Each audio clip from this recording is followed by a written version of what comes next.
अस्सलाम वालेकुम नाज़रीन, सुबह पंजाब और KPK में पहले ही गैर आईनी तौर पर निगरान हुकूमतें मुसल्लत हैं। अब निगरान वज़ीर आज़म अनवारुल हक काकर साहब भी ऐसा ही काम करने जा रहे हैं और अब वो भी ज़बरदस्ती गैर आईनी तौर पर इस मुल्क पर लंबे अरसे के लिए मुसल्लत होने के लिए कोशा हैं। इस पर महर बुखारी ने अनवारुल हक काकर साहब को सामने बिठाकर ऐसे कड़वे सवालात किए कि उनकी बोलती बंद हो गई। आइए पहले उनकी गुफ्तगू सुनते हैं, फिर इस पर बात करते हैं। अब आप उस यूनिक सिचुएशन में हैं कि जिनका रुकना और जाना आए रोज बहस और सबसे बड़ा मौजू बना हुआ है इस मुल्क का। रुक रहे हैं, जा रहे हैं, नहीं जा रहे। आप बिलावल भुट्टो जरदारी कहते हैं कि भाई कब जाना है, 10 दिनों में जाना है, 100 साल में जाना है, जाना कब है? You know he is chair taker, ये वाली बातें सारी हुई। It probably does bother you at some level. No Bilawal साहब के साथ हमारा बड़ा अच्छा ताल्लुक है और तो शुगल लगा रहे हैं, बस वो जी कैंपेनिंग कर रहे हैं, शुगल लगा रहे हैं बातें करके। नहीं, ये तो मैं उनके बिहाफ पे नहीं कह सकता कि वो शुगल कर रहे हैं या नहीं कर रहे हैं। So you are also not sure today. मैं I am comfortable but no one is sure of anything. वो इसीलिए तो वो परेशान है कि ज्यादा कंफर्टेबल ना हो जाए। मैं इस तरह कंफर्टेबल हूँ कि हमारा जितना भी हमारी जो टाइमिंग है ना, that would be guided and protected by the laws of the country. Laws तो बन भी जाते हैं, ऑर्डिनेंस भी आ जाती है, नजरिया जरूरत भी इस मुल्क में आ जाता है, हमने सब होता देखा है। So you know any of this is on the cards. आप आज मुझे दावे के साथ हतमी तौर पे ये नहीं कह सकते कि कम फरवरी कम मार्च में एक और दिन इस घर में नहीं गुजारूंगा, इस दफ्तर में।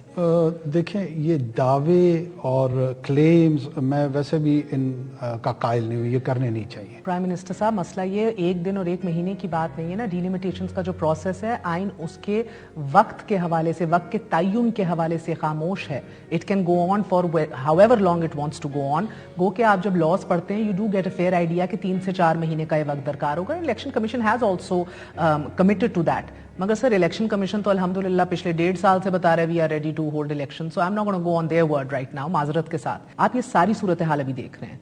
Our economy is in tatters. Any which of these factors अगर इसको इशू बना अभी मैं इसको रिस्पॉन्ड थोड़ा सा ये करूँ। देखिए, जो unspoken word of the time line है अबाउट द डिलिमिटेशन, ये काम निगरान हुकूमत का था, निगरान वजीर आजम का था, मीडिया का था, किसका था? काउंसिल ऑफ कॉमन इंटरेस्ट जो हुकूमत ये तोहफा देकर गई है जाते जाते। उसमें कौन कौन रिप्रेजेंट? ये सारे थे जो साथ छुपते भी नहीं, सामने आते भी नहीं। तो आप मुझे बताएं, अब उन एतराजात का मैं जवाब क्यों दूं जिसकी जिम्मेदारी उनकी थी, जिन्होंने इनको एड्रेस करना था? मसला ये है कि अभी आप डायरेक्ट बेनिफिशियरी है ना, यू कंटिन्यू। मेरा मतलब है वो कल कर गए गलती, अब अवाम फैसला कर ले। राना साहब आकर कहते हैं कि भाई ये सबको पता था CCI में जाने से पहले कि हम इसको अप्रूव करने जा रहे हैं। पीपल्स पार्टी कहती है हमें तो अंदर जाके हमारी रिजर्वेशंस खत्म हुई और फिर भी नहीं बताया गया कि इलेक्शन आगे हो सकते हैं। We all know what's going on and ये बाकी बरियुल ज़िम्मा इनमें से कोई नहीं है। बट सर, सवाल ये है कि इलेक्शन फिर होते कब आपको दिख रहे हैं? देखिए, इस वक्त जो कानून है उसके तहत तो इसी प्रोसेस से गुजरना है। और अगर आप हमारी हुकूमत से ये एक्सपेक्ट करती हैं कि हम इसके ज़िद में कोई फैसला करें, तो हम बुनियादी तौर पे एक गैर कानूनी काम करेंगे। जो रीजनेबल टाइम लाइन है, मैं तो यही एक्सपेक्ट कर रहा हूँ कि उसमें हो जाएंगे। रीजनेबल मैथम है वो क्या है रीजनेबल? हो सकता है 3 माह, हो सकता है 3.25 माह, हो सकता है 3.25 माह, हो सकता है 6 हो, मुझे नहीं पता, हो सकता है साल हो। देखिए, अब वो इसीलिए मैं आपके इस जवाब की तरफ डेफिनेटिव आंसर्स में नहीं आना चाह रहा कि आप स्पेकुलेशन क्वेश्चंस में मुझसे स्पेकुलेटिव आंसर्स चाह रही हैं। प्राइम मिनिस्टर साहब, यू प्लीज डोंट इंसल्ट अवाम की इंटेलिजेंस। मैं किसी को अल्लाह ना करे कि मैं किसी की इंसल्ट करूं, हमारी हुकूमत की भी आप इंसल्ट ना करें। ये सवाल रेस करके जिसका कानूनी जवाब हमारे पास नहीं है, जिसका कानूनी जवाब जिसके पास है उसकी तरफ आप जाना नहीं चाहते। काकर साहब, घड़ी ना देखिए, अभी बड़े अहम सवाल है हमारे आपके पास। और आपसे मैं नहीं पूछूंगी हथकड़ियां लगनी है कि नहीं लगनी, because I know what you gonna say. कानून अपना अमल अपना रास्ता बनाएगा। But tell me something sir, ज़बान ज़द आम बात है अंडरस्टैंडिंग और डील की।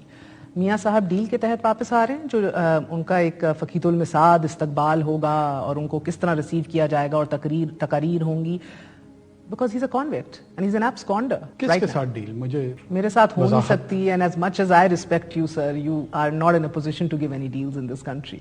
सो again you are doubting the intelligence of the masses. Then I'm not privy to the communication with other people. I'm not privy to that. Okay. اور آپ نے ایک جگہ کہا کہ تھرڈ ٹائم پرائم منسٹر ہیں, ان کو جو بھی فیسلٹیز ملنی چاہیے بائی لا ان کو دی جائیں گی, مگر ایک سابق وزیر اعظم ابھی جیل میں بھی ہے اور اس کو اس کی وزیر اعظم ہونے کے ناطے جو کلاس دی جاتی ہے اس کو نہیں دی جا رہی, اس پر کیا کہیں گے؟ میرے خیال میں ان کو بھی جو ایک قیدی کی فارمر پرائم منسٹر کے صورت میں جو پریولیجز ہیں, I'll make sure کہ یہ میں انشور کروں کہ وہ ان کو دی جائیں. وہ انٹائٹلڈ ہیں, ان کا حق ہے, ضرور ملنی چاہیے ان کو. پولیٹیکل اپوائنٹیز کے اوپر بڑا مسئلہ ہے اس ملک میں. آپ کی کابینہ آپ نے خود سلیکٹ کی اور کر رہے ہیں؟ جی. الیکشن کمیشن نے خط بھیج دیا آپ لوگوں کو کہ پولیٹیکل اپوائنٹیز یا جن کے اوپر پولیٹیکل لائلٹیز کا تاثر ہے برائے مہربانی یہ اپوائنٹمنٹس نہ کیجیے, کیونکہ فیئر اینڈ ٹرانسپیرنٹ الیکشن کرانے میں آپ کو دقت ہوگی. جی, ہم انشاءاللہ پوری کوشش کر رہے ہیں. یہ ایڈوائز ہمیں مل گئی ہے. اور میں یہ خط پڑھ رہی تھی اور اس کے اندر انہوں نے آپ کو کوئی اسپیسیفک ایکشن لینے کو نہیں کہا, اسی لیے آپ نے اتنے بڑے مزے سے یہ کہا کہ ہم کر لیں گے اور کوئی اسپیسیفک نہ ہو. But they say over here selecting senior civil servants for appointment and persons of known political allegiance. میرے پاس ایک لسٹ پڑی ہے and I don't think it'll be comfortable for me or you کہ میں یہ لسٹ پڑھ کے سناؤں, جو بہت well known political allegiance ہے آپ کے بیوروکریٹس کی, اور حال ہی میں جو ابھی آپ نے تعینات کیے ہیں, فینٹاسٹک کیپیسٹی کیپیبلٹی, سارے ریٹائرڈ افسر ہی آپ کو ایک تو ملتے ہیں پولیٹیکل ایلیجنس جن کی نون ہوتی ہے, اور پھر آپ کانٹریکٹس پہ لگاتے ہیں اور انہیں ایکسٹینڈ کرتے ہیں. حاضر سروس بیوروکریسی آپ کے لیے گڈ انف نہیں ہے؟ دیکھیے, ہمارا ڈسکرشن ہے, یہ ہمارا ڈسکرشن ہے کہ ہم کس سے کون سا کام لیتے ہیں. آپ سے آخری ملاقات میری جب ہوئی تھی, میں نے آپ سے پوچھا تھا اپنے کالیگ عمران ریاض خان کا, اور آپ نے وعدہ کیا تھا کہ میں اس کی اپڈیٹ لوں گا, and I let you know. کہاں ہے عمران ریاض خان؟ ابھی تک میرے پاس کوئی انفارمیشن اسپیسیفک نہیں ہے کہ وہ کہاں پہ ہیں, کسی لوکیشن کا میں آپ کے ساتھ شیئر کر سکوں. جیسے ہی کوئی فائنل بات ہمارے پاس آئے گی میں آپ کے ساتھ شیئر کر لوں. سو ریاست پاکستان کو ابھی نہیں پتا کہ یہ ریاست پاکستان کو جتنا پتا ہے اتنا آپ کو نہیں بتانا چاہ رہے, لیکن کتنا پتا ہے, کتنا بتانا ہے, اس کا فیصلہ ریاست کو کر رہے تھے. ناظرین, اس وقت سب سے بڑے بینیفیشری انوار الحق کاکڑ صاحب ہیں جو اس ملک کے وزیر اعظم ہیں, اور ان کی ہر ممکن کوشش یہ ہوگی کہ کسی نہ کسی طرح سے الیکشنز کو ڈیلے کیا جائے, کیونکہ جتنے زیادہ الیکشنز ڈیلے ہوں گے انہیں اتنی ہی دیر زیادہ اس ملک پر مسلط رہنے کا موقع ملے گا, اور بنا الیکٹ ہوئے وزیر اعظم کے عہدے کے مزے لوٹیں گے. لہٰذا کون چاہتا ہے جسے بنا محنت کیے بادشاہت ملی ہو اور وہ اتنی آسانی سے اس بادشاہت کو چھوڑ دے. لہٰذا نہ صرف اسٹیبلشمنٹ بلکہ نگران حکومتیں بھی یہ چاہتی ہیں کہ جتنا لمبا عرصہ وہ اس ملک میں عہدے کے مزے لوٹ سکتے ہیں لوٹ لیں, اور الیکشنز کو کسی نہ کسی طرح سے ڈیلے کیا جائے. ساتھ ہی ساتھ ناظرین, جہاں نواز شریف کے پاکستان آنے کے لیے ساری تیاریاں کی جا رہی ہیں, سب مل کر بھگوڑے مجرم نواز شریف کے استقبال کے لیے محنتیں کر رہے ہیں, وہاں پر عمران خان جو اس قوم کے محبوب لیڈر ہیں, ساری عوام اس وقت عمران خان کے ساتھ کھڑی ہے. انہیں جیل میں بیسک سہولتیں بھی میسر نہیں. جب مہر بخاری نے انوار الحق کاکڑ صاحب سے یہ سوال کیا تو انوار الحق کاکڑ صاحب اس سوال کا کوئی جواب نہ دے سکے اور کہنے لگے کہ میں کوشش کروں گا کہ انہیں جیل میں ساری سہولتیں فراہم کی جائے. ناظرین, مختصراً یہ کہ اس وقت اس ملک میں نگران سیٹ اپ کی صورت میں مارشل لا لگا ہوا ہے, جسے آفیشیلی اناؤنس تو نہیں کیا گیا, لیکن یہ ساری صورتحال کسی بھی طرح سے مارشل لا سے کم بھی نہیں. ناظرین, اس بارے میں آپ کی کیا رائے ہے کامنٹ میں ضرور بتائیے گا. اگلی ویڈیو میں ملتے ہیں, تب تک کے لیے اللہ حافظ.